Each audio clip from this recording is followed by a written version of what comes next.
Assalamualaikum, selamat pagi. Hari ni kita melawat kebun tene sayang kita sekali lagi. Okey, tene baru boleh ngutik dalam seminggu, lebih-lebih sikit baru boleh kutik. Okey. Buah muda tengah banyak lagi ha. Muda comel.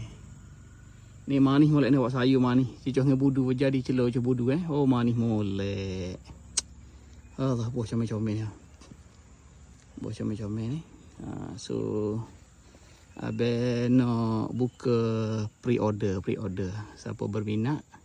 Tapi untuk dalam daerah Besut lah. Jauh-jauh. Tak balik modal kita nak ingat lah. So abang nak buka order 8 kilo. Tengok saya. Tengok selengih. Selengih lebih sikit. 8 kilo. Kita COD rapat tangga dah. 8 kilo COD rapat tangga.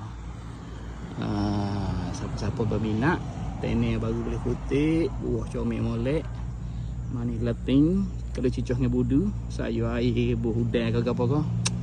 So 8 kilo kita hantar rapat tangga. Untuk daerah Besut saja, sekitar daerah Besut saja. Jauh-jauh tak boleh modal lah kita nak COD jauh-jauh. Kita bukan nego projek juta-juta. Kita projek untuk makan lo je. Okey, beres. Terima kasih. Ni toke dia. Toke mari. So kita tolak lagi hari ni.